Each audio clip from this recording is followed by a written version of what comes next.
Hello, I'm here today with my audience behind me to talk to you about cigarette smoking and persuade you to stop smoking.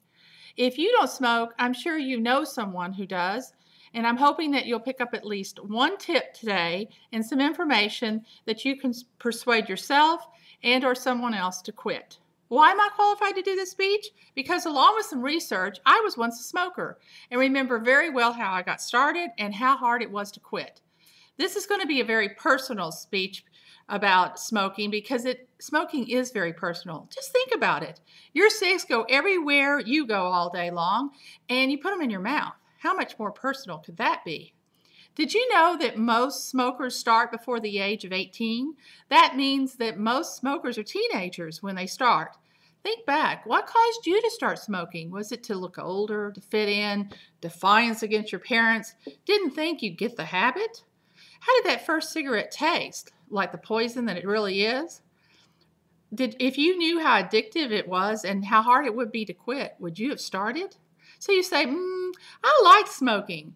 Or is it just that you don't like what it feels like when you don't get your nicotine? So you can't smoke in public places, people's homes, a decent car.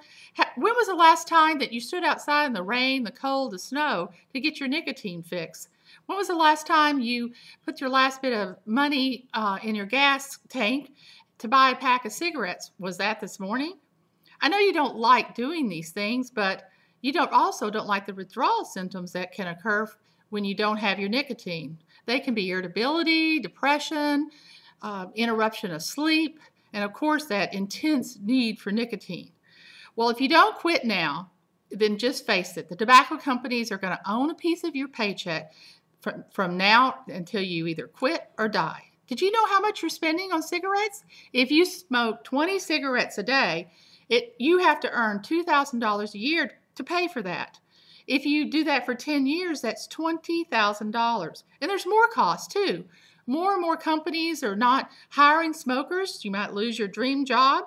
They charge more for health insurance. The trade-in value of your car decreases $1,000 to $3,000. Car insurance costs more for smokers. And guess what? These costs are only going to increase. And you'd have to be asleep not to hear about all the health care problems in this country and how we're going to pay for it. Let me give you some statistics on that. $157 billion per year in this country alone is spent on smoking-related illnesses. According to the CDC, 440,000 premature deaths are attributed to smoking. 1/5 of all premature deaths are attributed to smoking. Count to 8 and another one dies prematurely because of cigarette smoking. 53 people will die while I'm doing this speech. And the highest price is paid by the families of these people that die of smoking-related illnesses that have to take care of them and in some case leave their children orphans. Let me give you some statistics. Facts. You are 14 times greater risk from dying of cancer of the lung, throat, or mouth if you smoke. These are really ugly diseases. Fact. Surgeon General states that cigarette smoking is the major single cause of cancer mortality in the United States. It's not just the tar and nicotine that you find in the cigarettes. There's all these other poisons you ingest as well. Cyanide, which they use in the Nazi death camps, benzene, which is found in pesticides and gasoline, arsenic, also known as rat poison, ammonia, which the tobacco companies use to boost the impact of nicotine on you, lead and heavy metals, carbon monoxide, you might as well wrap your lips around your exhaust tank, and of course nicotine, which keeps you smoking. There's other bad side effects as well. It ages you, causes you to wrinkle, causes bad hygiene, bad breath, reduces your athletic performance, and it's actually proven to make you more nervous. But there is good news. Once a smoker stops, nicotine will start to leave your body within 2 weeks, and all the withdrawal symptoms will cease. You've heard about the nicotine patch, gums, the drugs the doctor can give you. These all help you get through the first 2 weeks. So you can use them, but to stay quit, you have to do one thing. Hate cigarettes for the pure poison they are. Here's some ideas, actually most of these that I've used from personal experience. Change to a cigarette you hate. Figure out what habits are and substitute something else. I used candy cigarettes while driving. Brush your teeth often. Your girlfriend and boyfriend, along with your dentist, will like that. Surf the web and realize how much the tobacco companies are making off of you. They're getting rich off of the money you're spending. Google mouth and throat cancer. Well, that ought to gross you out. Every time you would buy a pack of cigarettes, give that money to someone you trust. That's the only way you're going to get that trip to Amsterdam.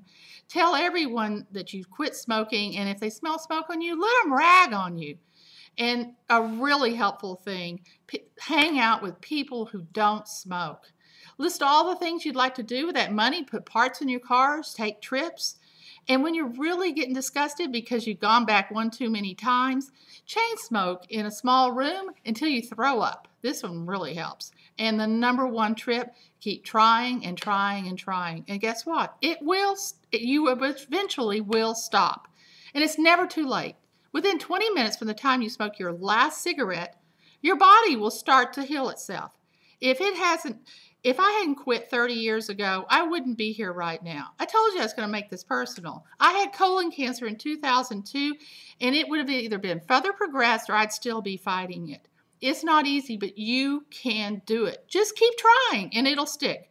Remember, the worst non-smoker is an ex-smoker, and there's a reason for that. They hate cigarettes. It's not good to hate things, but in this case, it's going to save your life. Good luck. Hope you start your journey to being an ex-smoker today. Thank you. Let's see what it is. What is it? It's still running. Still running. Why won't it stop? Stop. Put your exhaust. It's Stop. Exhaust, not the gas tank.